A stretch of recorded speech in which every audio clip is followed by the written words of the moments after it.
ባለፉት 30 ዓመታት የተፈጠረበት አንዱ የአማራ ስብራት አማራን አንድ ማድረግ ሳይሆን ከፋፍለን እንግዛው የሚል አስተሳሰብ። ይሄ ክልላዊ አውራጃዊ ምናምን አስተሳሰብ፣ ይሄ አስተሳሰብ በብአዴን ውስጥ ተጎንጉኖ መጥቶ አንድ ትውልድ ፈጥሯል። ይሄ አስተሳሰብ እንደ ትክክለኛ እንደ ኖርማል የፖለቲካ ስሪት አድርጎ የሚቀበል ግን የፖለቲካ ግንዛቤው በጣም ወደ ኋላ የቀረው አንዳንድ ጊዜ ሚዲያው ላይ ምናምን የምናየው ይሄ የሚንጫጫው ተሳዳቢው ምናምን ግራቀኝ የገባው የዚህ መንፈስ ልጅ ነው። ወዶ ሳይሆን በአስተሳሰብ የተገነባው በዚህ አስተሳሰብ ስለሆነ፣ ስለዚህ እሱን ማስረዳት ራሱ ቀላል ነገር አልነበረም። ስለዚህ ይሄንን ኃይል ልንሰበስበው የምንችለው አንዱ ከአንድነቱ የሚቀዳ አስተሳሰብ ነው። ስለዚህ ውስጣዊ በአማራ ውስጥ ያለ የፖለቲካና የቀበሌያዊ አስተሳሰብን ይሰበስበዋል። አንድ የአማራ የፖለቲካ አመለካከት ይፈጥራል።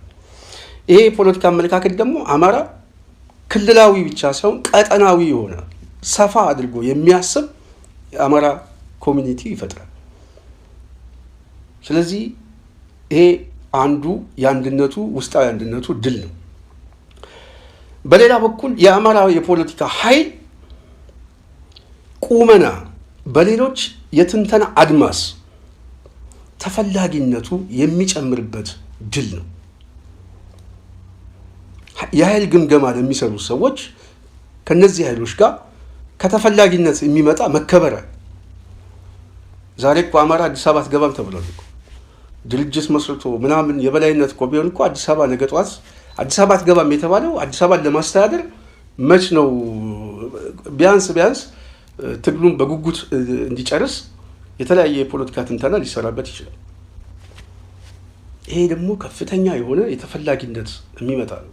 የጠላት ኃይል እየተንበረከከ የሚመጣበት ድሎች ናቸው ማለት ነው። ስለዚህ ወዘተ እነዚህን ያነሳሁት በትንሹ ከዋና ነው፣ ጊዜ ስለሌለኝ ነው እንጂ በስፋት መጣበት ነበር።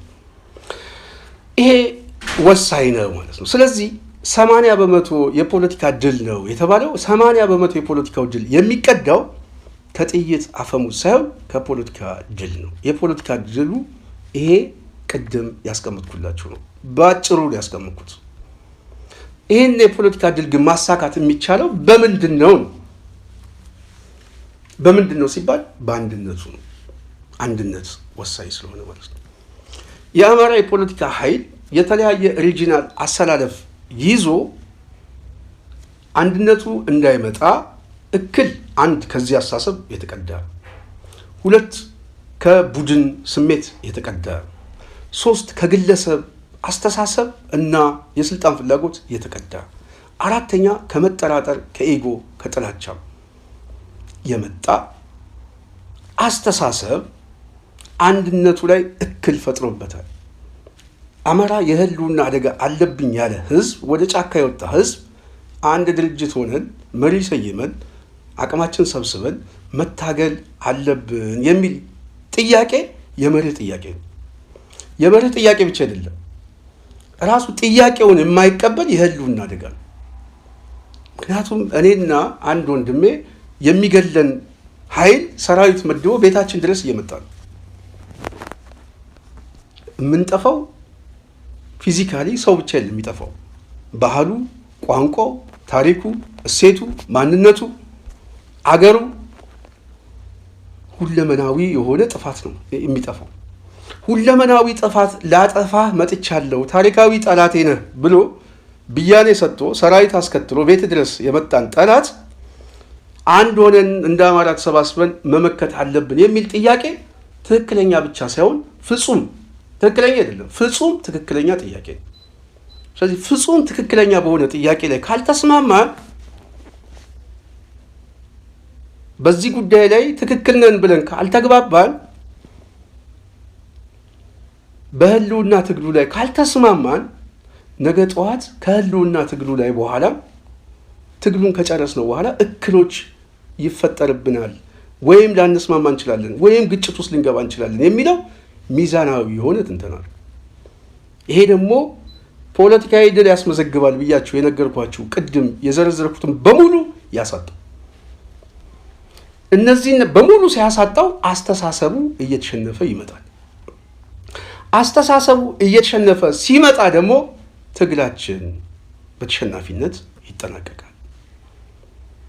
ስለዚህ አስተሳሰቡ እንዳይሸነፍ በዚህ አንድነት ጉዳይ ላይ የሚያስጨንቀን አስተሳሰቡን ለማዳን ስለሚጠቅመን፣ አንድነቱ የሚጠቅመን ከ1 እስከ 8 ድረስ ፖለቲካዊ ድል፣ ወታደራዊ ድል፣ የጂኦፖለቲካ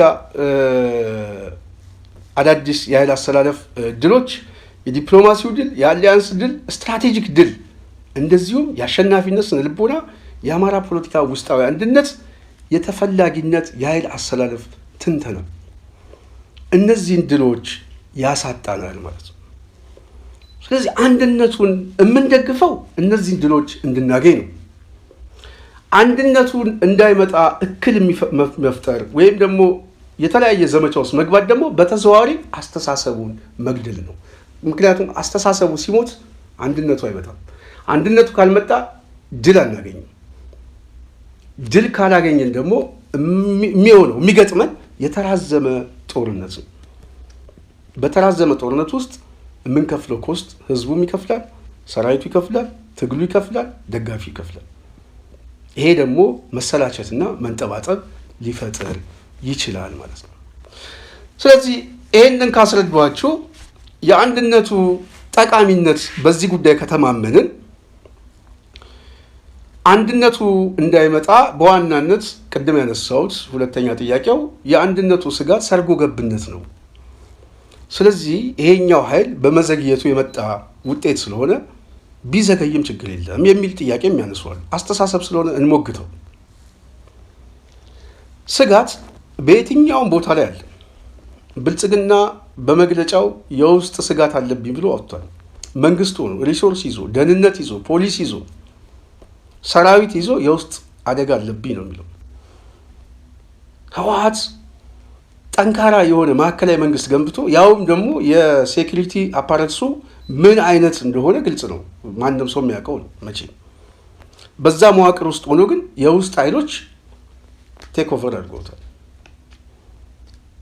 የውስጥ አደጋ ነበረበት። አደጋው ወደ አደባባይ መጥቶ ከውስጡ ያደጉ ሰዎች ናቸው፣ ኦህዴዶች ናቸው ስልጣኑን የቀሙት። እነዚህ ኃይሎችን መጀመሪያም ስጋት አለብኝ ብሎ 17 ቀን 18 ቀን በር ዘግቶ ሲገመግም ነበር። ከፈለገ ማሰር፣ ከፈለገ ሌላ ኦፕሬሽን መውሰድ አይችልም? ይችላል እኮ። ስለዚህ አንዳንድ ጊዜ ስጋትም ራሱ እንዳለ በማስረጃም ተተንትኖ ሊመጣ ይችላል። ከፖለቲካው ጥቅም አኳያ ትርፍና ጉዳቱ ስለሚሰራ ነው። በሰዓቱ ለምሳሌ አብይ አህመድ፣ ለማ መገርሳ ምናምን ደንበላሽ ምናምን የተባሉት 5-6 ሰዎች ስር እንዲታሰሩ ሁሉ ማዘዣ ወጥቶባቸው ነበር። ግን ለምንድን ነው እነዚህ ሰዎች ያልታሰሩት? በዛን ሰዓት የነበረው የፖለቲካ ጉልበት ህዝባዊ አመፁ የበለጠ መልኩን ይቀይራል፣ እንደ ህዝብ ያቀጣጥለዋል፣ የበለጠ ፖለቲካዊ አቅም ይሰጣቸዋል። ይሄ ደግሞ ስርዓቱ አሁን ካለው ሁኔታ ሊቋቋም አይችልም ምናምን ብለው ፍርሃት ውስጥ ስለገቡ ነው ያላሰሯቸው እንጂ ሊያስሯቸው ይችሉ ነበር። እንደውም አሁን ከከፈሉት ዋጋ በላይ ያኔ ይሄን እርምጃ ቢወስዱ አይከፍሉ ነበር። በጣም ባጭሩ ሊቆጣጠሩት ይችል ነበር። ሀገሪቷም በዚያ ዘግት ውስጥ አትገባም ነበር። እነሱም አሁን ከከፈሉበት ዋጋ አይከፍሉም ነበር። ግን ይሄ የይሆናል ትንተና እና በተግባር አንዳንድ ጊዜ ፈጣን ውሳኔና ትክክለኛ ቦታ ላይ ትክክለኛ ውሳኔ ካልወሰድክ ፖለቲካሊ ትመታል። ስለዚህ የፋኖ ኃይሎችም በተመሳሳይ ውስጣዊ ሰርጎ ገብነት መኖሩ ብቻ አይደለም፣ አሁን ራሱ አሉ ተብለው የሚገመገሙ ሰዎች አሉ። ትክክል ነው አሉ። የመልአክ ስብስብ አይደለም ያለው። አገዛዙ የመረጃ ስራ ይሰራ። ሰው ከዚህ በፊት አንድ ፕሮግራም ሰርቻለሁ። 3 ነገሮችን ይጠቀማል። ሰው ይልካል፣ ይመለምላል፣ ያስገድዳል። የሚያስገድደው በብዙ ነገር ቤተሰቡን አስሮ ሊያስገድድ ይችላል። አንዳንድ ጊዜ ሰው ቤተሰቡ ታሰረብኝ ምናምን ሲባል እኔ እዚህ የአመራር ድርሻ ውስጥ ብሆን እንደዚህ አይነት ነገር አገዛዙ አይፈጽምም አለ። ሊፈጽም ይችላል። ግን እንደዚህ አይነት አፈጻጸም ላይ በተለይ ደግሞ ሊደርሺፕ ላይ ያሉ ሰዎች በፍጥነት ከኃላፊነታቸው ትንሽ ገለል እኔ አደርጋለሁ። የማደርገው ከዚህ ትንተና ስለምነሳ ነው። ምክንያቱም አንዱ አስገዳጅ ሁኔታ ነው። ቤተሰብ በማከት ምናምን ወዶ አይደለም፣ ተገደው በማስፈራራት የመረጃ ስራ ሊሰራባቸው ይችላል። በሌላ በኩል ማማለል ነው። የፖለቲካ ዓላማ ግንዛቤ የሌለው ሰው ያማልለዋል። ስለዚህ የህልውና ትግል ማለት ምን ማለት ነው? ማስተማር፣ እነዛን ሰዎች ማብቃት የአመራሩ ድርሻ ነው። እንዳይሸጥ፣ ጠላት እንዳይገዛው፣ ገንዘብ ነው፣ አቅም አለው፣ ባለሀብት አለ፣ ብዙ የሆኑ ኤጀንቶች አሉ። ስለዚህ የአማራ ህዝብ ደግሞ በካህናቱም በባለሀብቱም በምናምን አገዛዙ በአስገዳጅ ሁኔታ ሰዎችን ሊመለምል ስለሚችል ዋናው ከዓላማ የተቀዳ አንድነት ግን ሲኖር ያ ወታደር ያ ሰራዊት እሞታለሁ ብሎ ህይወት ይሰጣል። ልክ እንደ ጋሽ ተስፋዬ እድሜ ብቻ አይደለም ያበሰላቸው፣ ዓላማውም ነው ያበሰላቸው። ዓላማው ነው እውነተኛ የሆነ መስዋዕትነት ያስከፈላቸው። ስለዚህ አንዱ ይሄ ነው። በሶስተኛ ደረጃ ግን የሚላክ ነው። የሚላከውን ከፖለቲካ እንቅስቃሴው ከግዳጅ አፈጻጸሙ እንደዚሁም ደግሞ ከተለያዩ አፍራሽ ከሆኑ የሚያነሳቸው የዕለት ተዕለት እንቅስቃሴ መገምገም ይቻላል። በተለይ ድርጅት አንድነት እንዳይመጣ እክል የሚፈጥር ጎጠኝነትን የሚያሰፋው ምናምን ይሄ የተልእኮ ያስፈጻሚው አካል ማስረሻ ሰጠኝ ካያችሁት ብዙ ጊዜ ዲስኮርሶቹን ሚዲያ ላይ የሚናገረውን ስሙት። ተናካሽ ነው፣ ተንኳሽ ነው፣ ተሳዳቢ ነው። ዓላማው ነው መጀመሪያም የሄደው ይሄ እንዳይመጣ ነው፣ አንድነቱ እንዳይመጣ ምናምን፣ ግጭት መፍጠር፣ ልዩነት ማስፋት ምናምን። ስለዚህ ይሄ ሰው ተገምግሞ በቂ የሆኑ ማሳያዎች እያሉ ፈጣን እርምጃ ያኔ መወሰድ ይችል ነበር፣ ማገት ይቻል ነበር፣ ሌላም እርምጃ መውሰድ ይቻል ነበር። ይሄ የሚመጣው ከግምገማ ከትኩረት ማነስና የሁኔታ ትንተና ካለመስራት የመጣ የአመራር ድክመትም እንደሆነ እነዚህ ሰዎች መገለጫ ናቸው። ስለዚህ አሁንም ይሄ ድክመት ስለሚኖር ስጋት የሆኑ ሰዎች አሉ ብሎ በድርጅት ውስጥ የሚታመኑ ሰዎች 100% ይኖራሉ። ግልጽ ነው አለ። የስጋቱን ትንተና መስራት ነው። የስጋቱን ትንተና ግምገማ በመስራት ጥልቅ ግምገማ እነዛን ስጋቶች ከኃላፊነት ቦታ ገለል ማድረግ ብቻ ነው። የመረጃ የጠላት ኢላማ እንዳይሆን ነገ ጠዋት እንኳን ቢኮበልሉ ተራ አባል ሆኖ ይኮብልል። ከኃላፊነት ግን ቆርጠህ የምጥልበትን መሳሪያ ነው የምትጠቀሙ። ወደዛ እንዳይመጣ የግምገማ መሳሪያ ነው አንዱ እሱ። ስለዚህ ስጋት አለብኝ ብለን ግን ከአንድነቱ እንሸሻለን። እነዚህ ሰዎች እስኪጠሩ 10 ዓመት ቢፈጅ 10 ዓመት ልንቆይ ነው። 5 ዓመት ቢቆይ 5 ዓመት ልንቆይ ነው። ይሄ የፖለቲካ ግምገማ አይደለም። የፖለቲካ ግምገማ ማነስ ነው። ስለዚህ ስጋት ስላለብን ስጋቱን ለማጥራት እንጠብቅ አይባልም። እንጠብቅ ስንል አገዛዙ 80% ፖለቲካ ድል ነው ያለው የአጥቂነት ሚና ይጫወታል። ኦኬ፣ ታዲያ የአጥቂነት ሚና አሁን ምንድን ነው? እየተጫወተ ነው ወይ የሚለው በተወሰነ መልኩ ልምጣበት። ሙሉ ለሙሉ እየተጫወተ ነው። የትኛውም የትግል እስካሁን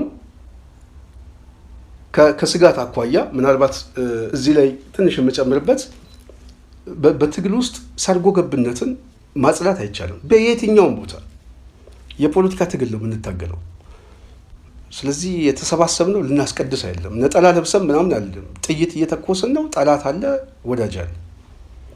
ስለዚህ የጠላት ኃይል ይሄኛውም መረጃ ይሰበስባል። እኛም አገዛዝ ውስጥ ገብተን የኛ ልጆች መረጃ ይወስዳሉ፣ ውጊያውን ያፈርሱበታል። እሱም ደግሞ መረጃ ሲያገኝ ሰው በድሮን ይገላል።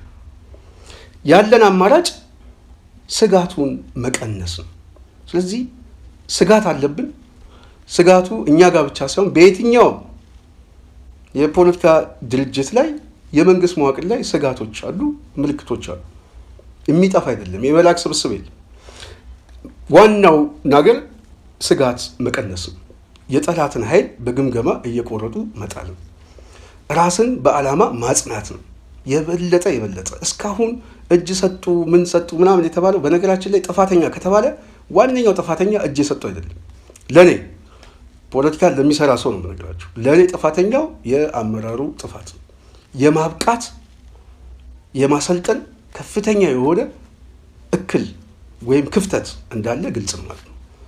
ይሄንን ፖለቲካ ትንተና አለመስራት የመጣ ነው። ይሄ ችግር ሊገጥመን ይችላል ብሎ ቀድሞ የመውጫ ሀሳብ ማዘጋጀት፣ ለዛ የሚሆን የዲሲፕሊን ጥብቅ ቁጥጥር፣ እንደዚሁም የፖለቲካ ስልጠና፣ የተለያዩ መምሪያ በአደረጃጀት አለመስራት የሚፈጥረው እንደዚህ አይነት ነገር ነው። ስለዚህ ተጠያቂዎቹ የሚያመልጠው የሚሾልከው ብቻ ሳይሆን አመራሩም ጭምር የግምገማ እጦት ስለሆነ፣ ስለዚህ ስጋት አለ። ስጋቱን የምንቀንስበት እድሎችን ነው የምንጠቀመው እንጂ ስጋት አለብን ብለን 10 ዓመት 5 ዓመት እንቆይ አይባልም።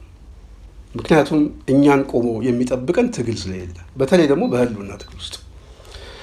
ይህንን ካልኩኝ የመጨረሻ መደምደሚያ የማስቀምጥላችሁ የጽናት ሚዲያ ቤተሰብ የአማራ ፖለቲካ በዋናነት ቅድም ጠቅሼዋለሁ። እኔ ብዙ ገመግማለሁ። አንዳንድ ጊዜ እኮ የሚጠቅሙትን ሰዎች እኮ ከትግል ለመውጣት የሚደረግ ሩጫ ቀላል እኮ አይደለም። እኛ አዲስ አበባ ላይ ስንታገል የሚሰድቡን አብዛኛው ኦህዴድ ብቻ አይደለም፣ የአማራ አክቲቪስት ይሰድበን ነበር። እኔ በስም የማውቃቸው ነው 1 2 3 ብዬ ነግራችሁ። በጣም ዛሬ በህልውና ትግል ውስጥ ግን አብረን እየታገልን ቢያንስ ድምፅ እየሆነ፣ ግን አብዛኛው የሚጠቅመውን ሰው ራሱ እግሩን ቆርጦ ነው የሚጥለው። እና ይሄ ባህል ማስቀረት መቻል አለብን። እኔን ትላንት ማንም ሰው ያቀኝ፣ ዛሬ ግን ቢያንስ ከሀገሬ እንኳን ወጥቼ እንኳን በትንሹ እኔ በሚገባኝ የፖለቲካ አቅም ቢያንስ ሰው እያስረዳውበት ነው። የሚቀበለው ትንሽ ይሁን ብዙ እሱ አይደለም፣ ዋናው ነገር ግን ጠብታ ግን እያስቀመጥኩ ነው። ይሄ የፖለቲካ እሳቢያችን ግን ቶርች ለማድረግ የገዛ ወንድሞቻችን ቀላል ድንጋይ አልወረውሩብን። ይሄ በፖለቲካ ባህላችን ላይ ከፍተኛ የሆነ መጥፎ ንቁር ያለ። ሌላው ግለሰባዊ ኢጎነትና ተከታይነት። ይሄ ከዚህ ከአንድነት የፖለቲካ አሳሰቡ ባህል የመጣ እኔ እንትና ከሌለ በቃ ቤቱ ሊፈርስ ነው፣ ተቋሙ ሊፈርስ ነው ምናምን። እኔ እኮ አንድ ድርጅት እንደው ስሙን ልቶ አሁን የለም መቼም ከሌ የሚባል መሪ ከመጣ በቃ ድርጅቱ ይፈርሳል። ስለዚህ እንደው ከምታስተምርበት ትምህርት ቤት እንደው ከዛ ወጥተህ እኮ እንደው ፓርቲውን ተቀበል ምናምን ብሎ ልመና ሁሉ የሚገባ ግለሰባዊ አምልኮ የሆነ ትግል ነው ሲመጣ የነበር። ይሄ ደግሞ የሚፈጥረው ኢጎ አለ። ስለዚህ ይሄ የትግሉ ፈተና ነው። ሶስተኛው ግን መጠራጠር፣ የበዛ መጠራጠር። ይሄ በጣም የአማራ ካልቸር የሆነ ትውልዱም በተለይ እየተመረዘበት እየመጣ ነው። ሰዎችን በመጠራጠር ብቻ መግፋት የለብንም። ሰዎችን በድርጊታቸው፣ ድርጊታቸውን ደግሞ ግምገማውን ደግሞ በውጤት ነው መለካት ያለብን። የሚጠቅሙ ሰዎችን ልናጣቸው እንችላለን፣ ደግሞ አተናቸዋል። ስንት የሚጠቅም ሰው።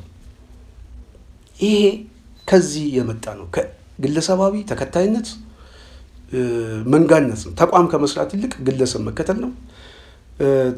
ተቋም ከማመን ይልቅ ግለሰብ የሚናገረው ማመን ነው። ተቋም ከሚሰራው የተቋም አሰራር ውጪ ግን ግለሰባዊ የሆነ ተጠራጣሪነት የተቋም አሰራር እንዲሆን ማለት ነው። ስለዚህ እንደዚህ አይነት አመለካከት ፖለቲካችን ላይ ገንግኖ ስለመጣ ተቋም ለመገንባት አልቻለም። እኔ ፌስቡክ ላይ ወጥቼ ከሌን ብታመጡት እንደዚህ ነው ምናምን ነገር ነው ወይ የጀርባ ታሪኩን አንስቼ ምናምን እንደዚህ ነው በቃ አይታመንም፣ በቃ እንደዚህ እያደረግን በጥርጣሬ መንፈስ ውስጥ እንዳንቆም ያደርጋል ማለት ነው። ይሄ አይነት አመለካከታችንን ካልቀረፍን የምንገለው አስተሳሰቡን ነው።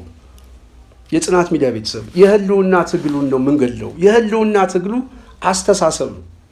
አስተሳሰቡ ከሞተ የፋኖ እንቅስቃሴ የአማራ ህዝብ እንቅስቃሴ ነው የሚበላው። ስለዚህ ከዚህ አመለካከት መውጣት አለብን የሚል ምክረ ሀሳብ እያቀረብኩኝ አንድነቱ በጣም አስፈላጊ መሆኑ መልካምና መጥፎ እድሎችን በተወሰነ መልኩ ጠቅሼላችሁ ፕሮግራሜን ልጨርስ። አንደኛው በተለይ ከመሪ በዋናነት ከአንድነት ውስጥ የሚያጨቃጭቃቸውን ነገር ወይም ደግሞ በጣም ቀላል ነገር ከዚህም በፊት በተለያየ ፕላትፎርም ሲገለጽ እንደቆየው ተጨባጭ የሆነ መረጃ ባይሆንም በማስረጃ ደረጃ ግን አለን የሚሉት ሰዎችም ከሚያስቀምጡት ሀሳብ የፋኖ እንቅስቃሴ በጣም በጣም ሲምፕል ኢሹ ነው የሚያጨቃጭቀው። አንዱ ከመሪ ጋር በተያዘ የመሪ ኬዝ ነው። የመሪነት ቦታ ጉዳይ ምድብ ነው። መሪነት እናንተ የምትገመግሙት ለስልጣን ከሆነ ተሳስተሃል። ይሄንን የምታስበው ማለት ነው። እኛ አሁን የስልጣን ጉዳይ አይደለም። የፋኖ መሪ የሆነ ማለት ነገ ጧት ጠቅላይ ሚኒስትሩ እሱ ነው ማለት አይደለም። የፋኖ መሪ ማለት አሁን የህልውና አደጋው የአማራ ህዝብ አንገቱ ላይ የገባውን ገመድ እንድታወልቅ ኃላፊነት የተሰጠህ ወታደር ነህ። ኃላፊነት የተሰጠህ የህልውና ታጋይ ነህ። እኛ ሚናችን ይህንን ታጋይ ማክበር፣ መደገፍ፣ እንደዚሁም ያላዩትን ሀሳቡ ማቅረብ፣ የበለጠ ታጋዩን በሞራል በፕሮፓጋንዳ ማገዝ። ስለዚህ መሪውም እኔ የሚል እሳቤ ያለው ማንኛውም ሰው ቢሆን ለአማራ ህዝብ የህልውና አደጋ እንደሆነ መገመት ያስፈልጋል። ለውጤቱም አደጋ ነው፣ ለአስተሳሰቡም አደጋ ነው። እኔ ሳይሆን እኛ የአማራ ህዝብ እኛ ብሎ የሚያስብ ሰው በየትኛውም ሁኔታ ላይ መሪነትን ሊያጋጨው ስለማይችል፣ ሁለተኛው ሜሪት ቤዝ ይሁን ክልላዊ ይሁን ተዋጽኦ ይሁን ምናምን የሚለው የአፈጻጸም ጉዳይ የእናንተ ጉዳይ ነው። ሜሪት ቤዝ ቢሆንም በመደብም የተለያየ ክፍልም ብታደርጉበትም ዋናው ነገር መሪ መሰየም አስፈላጊነቱ ላይ ከተማመናቸው ይህንን የህልውና ትግል ሊመራ የሚችል አማራ የሆነና በአስተሳሰቡ መዳረሻውንም ጠንቅቆ የሚያውቅ ለትግሉ ታማኝ እስከሆነ ድረስ ማንም ሰው የትግሉ መሪ መሆን ይችላል። ስለዚህ አካባቢያዊ ውክልና ቢንጸባረቅም ባይንጸባረቅም እኔ እሱ ጉዳይ የሚያሳስበኝ አይደለም፣ ትግሉ እስካመነበት ድረስ። ሌላው አሊያንስ ጉዳይ ነው። የአሊያንስ ጉዳይ የአማራ ቁመና ሲመጣ አሊያንስ ተፈልጎ ነው የሚመጣው። ገበያ ነው። ወዳጅነት ገበያ ነው። ወዳጅነት የመርካቶ ገበያ ነው፣ ሌላ የለም። መርካቶ ሄደ ዕቃ የምገዛው ገንዘብ ሲኖር ነው። ገንዘብ ሳይኖር የትኛውም ሆቴል ገብተህ ምግብም ማዛብ በላት ትታሰራለህ። አቅም ሲኖር የትኛውም ኃይል ሊገዛ ይመጣል። ከአቅም የሚቀዳ ጉልበት ስላለ ማለት ከጉልበት የሚቀዳ አስተላለፋል። ስለዚህ አሊያንስ ጉዳይ ከቁመታችሁ ከወርዳችሁ የሚቀዳ ትብብር አድርጎ ማየት እንጂ ከሌላው አቅም የሚቀዳ እገዛ አያስፈልገም ብዬ አስባለሁ። እገዛ ሳይሆን የሚያስፈልገን በእኛ ጫማ ላይ የቆመ ወዳጅነት፣ የጋራ ጠላት፣ የጋራ ትግል ማድረግ እንችላለን። ጥያቄ ያለን ጥያቄ ያላችሁ ይሄ ነው። ይሄ ያስከብራል። ስለዚህ የአሊያንስ ጉዳይ ምንጊዜም ከአንድነቱ የሚቀዳ ትብብር ነው። ሌላው ሶስተኛው የአማራ ፖለቲካ ትንተና መዳረሻ ግብ የግድ ያስፈልገዋል። ይሄ የሚንጫጫውን የተከፋፈለውን ኃይል ምናምን እሱን ሰብሰብ አድርጎ ሊመጣ የሚችል ይህንን የትንተና ሰነድ የግድ ያስፈልጋቸዋል። ሌላው የጋራ መተማመን፣ የጋራ መጠራጠር ውስጥ ሳይሆን ያለብን የጋራ መተማመን፣ ለጋራ መተማመን የጋራ መስዋዕትነት እየከፈልን ስለሆነ፣ ስለዚህ መስዋዕትነታችን፣ ታሪካችን፣ እንደዚሁም ደግሞ አማራዊ የሆነ ስነ ልቦናችን የጋራ መተማመን የሚያመቻች ጥርጊያ መንገድ ነው። ስለዚህ መተማመን መጠራጠሩን እያስወገድን መተማመን ላይ መድረስ መቻል ያለብን። መተማመን ግን ሲባል ግን ፍጹም መተማመን ሳይሆን አንጻራዊ መተማመን፣ ቅድም ያስቀመጥኩታል። ስጋት አለ እስከተባለ ድረስ የስጋትም ትንተና መስራት፣ ግን መተማመን በስጋት ትንተናው ላይ ውጤቱ አደጋ በሚሆን ማንኛውም ኃይል ላይ ከኃላፊነት ከተለያየ ቦታ ላይ እየቆረጡ እያንጠባጠቡ ድርጅት መስራት የአመራሩ ድርሻ ነው። ይህንን ማድረግ አለባቸው ብዬ በዚህ እሳቤ ላይ ምክር ሀሳብ ነው የማቀርበው። አስገዳጅ ሁኔታም የለም። የጽናት ሚዲያ ቤተሰብ አደገኛ ሁኔታዎቹ ምንድን ናቸው? ቶሎ ቶሎ ልግለጸው። አንደኛው ያገዛዙ የፖለቲካ አጥቂነት ከጊዜ ወደ ጊዜ እያደገ መምጣት አደገኛ ሁኔታ ሆኗል። የስብሰባ የምናምን የተለያየ ዲስኮርሶችን ዛሬ እኮ መቼለት የት ነው መራዊ አካባቢ ላይ አንድ ሴት ደረሰብኝ ያለችው ጥቃት እስካሁን አላመጣውም። ለምን አሁን አመጣው? መልእክቱ ማስተላለፍ እኮ የሚፈልገው እኮ ለማን ነው? ግልጽ ሆኖላችኋል። ለህዝብ፣ ለአማራ ብቻ እኮ አይደለም፣ ለሌላውም ህዝብ እኮ ነው። እነዚህ ናቸው እንዴ ምናምን እንደዚህ እያለ እንዲያስብ ከዚህ በፊት እጅ ቆረጡ ምናምን የሚላት ድራማ አልሳካለችው። ይኸው ካላመናችሁኝ ደግሞ እያለ እያመጣ ነው። ይሄ የአጥቂነት ሜንታሊቲ ነው። ይህንን በፍጥነት ማጥቃት የሚቻለው ከዚህ አንጻር ስታስቡት ነው። ስለዚህ አደገኛ ሁኔታ ያገዛዙ ፖለቲካ አጥቂነት ዲስኮርስ፣ እንደዚሁም እገታ፣ ሆን ብሎ የብአዴን መዋቅር በየቦታው ላይ ኬላ እያስር ሰው እያገተ ምናምን ገንዘብ አምጡ ምናምን የገጽታ ማበላሸት ስራ የሚሰራ ማለት ነው። በፋኖ እንቅስቃሴ ውስጥ ተሸፍነው ግን ላገዛዙ የተለያየ ስራ የሚሰራ። ሌላው የውስጥ ባንዳዎችና አስኮብላዮችን የፕሮፓጋንዳ ዲስኮርስ መጠቀም ነው። እንደነ ማስረሻ ሰጤ ምናምን አንድ ሰው ሁለት ሰው እየተከተሉ ተደራደሩ። አሁን ደግሞ እስረኞችን ማስረሻ ስለተናገረ ልፈታ ነው ምናምን። ይሄ ነው ፖለቲካ እምላችሁ። ይሄ አሁን እስረኞቹን እንፈታለን አሉ፣ ሊፈቱ ይችላሉ ብዬ አስባለሁ። ግን እስረኞቹን ለመፍታት ግን የሚጠቀሙበት ማስረሻ ነው አልኩት ማለት ነው። ለምን? አይ እነሱማ ውጤት ሳያመጡ ይሄው በሰላም እጁን የሰጠው ግን ይሄው እስረኞችን አስፈታ ምናምን። የፖለቲካ ፕሮፓጋንዳ፣ እሱም ፖለቲካዊ ውሳኔ እንዳልሆነ ለመከራከር አገዛዙም የፈተዋቸው እኮ ተስማምቼ ነው ይላል። እነ መስከረምን ያሰረው ክርስቲያን ታደለን ያሰረ ምናምን ዮሐንስ ቦ ያለው በጣም የሚገርም እኮ ነው ማለት አስተሳሰባቸው እኮ ምን እንደሆነ ይታወቃል። በምክር ቤት ውስጥ ክርስቲያን ስልጣንን ልቀቅ ብሎ ስለተናገረው የታሰረ ሰው ሲያስረውም የምክር ቤት አባልነቱን እንኳን እንደው ያለመከሰስ መብቱን እንኳን ሳያነሳ በህገ ወጥ መልኩ አዋሽ እና የተለያየ ማረሚያ ቤት ውስጥ አሁን እስካለበት ሰዓት ድረስ ሲያሰቃየው የነበረ ሰው ነው። እስሩ ፖለቲካዊ፣ ፍቺው ፖለቲካዊ። ስለዚህ የማጥቃት እንቅስቃሴ ውስጥ እየገባ ነው ማለት ነው። ይሄ ጥሩ ማሳያ ነው። ስለዚህ ያገዛዙ የውስጥ ባንዳዎችን አስኮብላይ ፕሮፓጋንዳ ከምርጫ ዝግጅት በኋላ ከዚህ በፊት የተለያዩ ሚዲያዎች በተለይ ዓለም አቀፍ ሚዲያዎች 80% ፋኖ ክልሉን ተቆጣጥሯል የሚል የፕሮፓጋንዳ ትላልቅ መረጃዎች ወጥተዋል። አብይ አህመድ ምርጫ ያደረገ ማለት የፋኖ እንቅስቃሴን በእጥፍ ወደኋላ ነው የሚጎትተው። ይህንን እኔ በዝርዝር ወደፊት እመጣበታለሁ። አሁን ጊዜ ስለሌለኝ መስራት አልችልም። ሌላው በተናጠል የድሮን ጥቃት ልክ እንደ ጋሽ ተስፋዬ የተለያየ ቦታ ላይ የድሮን ጥቃት በማስፋት የውስጥ ባንዳዎችንን በመጠቀም የማጥቃት እንቅስቃሴ በመውሰድ የአንድነት እንቅስቃሴውን ለማዛባትም ነከሌ ያስገደሏቸው ምናምን የሚለው የፕሮፓጋንዳ ስራ በመስራት አስተሳሰብ የመግደል ስራ ድርጅት እንዳይቆም የመስራት የፕሮፓጋንዳ ስራ ስለሚሰራ ነው። ሌላው የደጋፊው የሚዲያው እንደዚሁም አጠቃላይ የትኩረት ማነስ ከጊዜ ወደ ጊዜ እያዳከመ መምጣት። ፋኖ ሲጀምር የነበረው እንቅስቃሴና አሁን ያለውን ገምግሙትና የትኛው የሚዲያ አርሚ ነው አሁን እያጠቃ ያለ የፕሮፓጋንዳ ቀስቀሳው ሚዲያው ምናምን የሚሉት አስቡት። ለህልውና ትግሉ የሚያሳስባቸው ሰው ብቻ ነው አሁን የሚጫወት።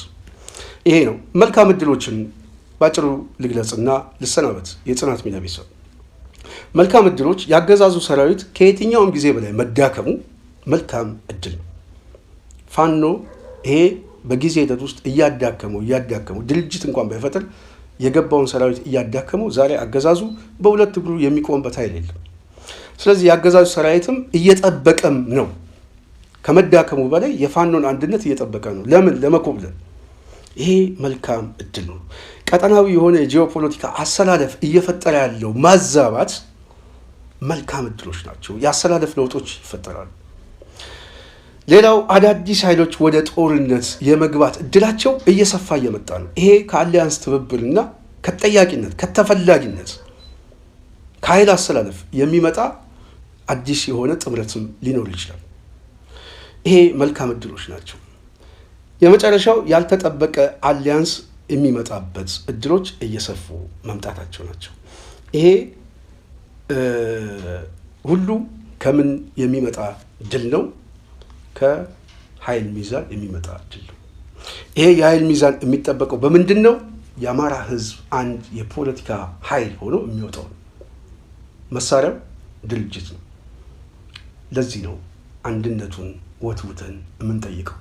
ለዚህ ነው የፖለቲካ አናሊሲስ ሰርተን ወደ እናንተ ማስረዳት የምፈልገው። ለዚህ ነው የምጨቀጭቀው። ለዚህ ነው ቢያንስ አስተሳሰቡን ሳንገድል አማራውን እንዲቀራረብ መስራት እንጂ እንዲለያይ አንስራ እያልኩ የምጨቀጭቀው ለዚህ ነው።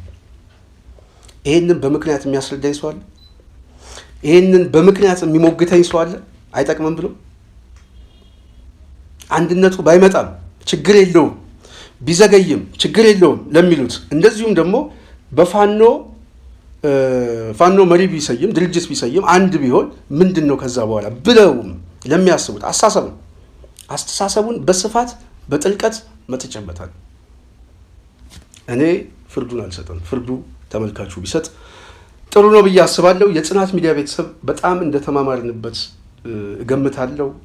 ለዚህ ነው በአንድነት ጉዳይ ላይ በጣም የምጨቀጭቀው ሀሳብ የምሰጠው። ይህን ፕሮግራም ቢረዝም ሙሉውን እንድታዳምጡት እፈልጋለሁ። ምክንያቱም ሀሳቡ እንዳይቆራረጥ ስለምፈልግ ሙሉውን ብትሰሙት ጥሩ ነው ብዬ አስባለሁ። ስለነበረኝ ቆይታ ከልብ አመሰግናለሁ። ጽናትንም ደግፉ። ይህን ፕሮግራም ስንሰራ ብዙ ነገሮች አሉ፣ ብዙ ድካሞች አሉ እና ጽናትን ደግፉ። የአማራ ህዝብ ያሸንፋል። ፋኖ ያሸንፋል። የማይቀር ጉዳይ ነው። ስለዚህ መደገፍ፣ ማጠናከር፣ በሀሳብ መደገፍም በቁስም በተለያየ ነገር ማጠናከር የግድ ያስፈልጋል። አንድነታቸውን ማፍጠን የግድ ያስፈልጋል፣ እድሎቻቸው እንዳያበላሹ። ይሄን ለማለት ነው። የጽናት ሚዲያ በጣም ነው የማመሰግነው። በሚቀጥለው ሌላ ሀሳብ እመጣለሁ።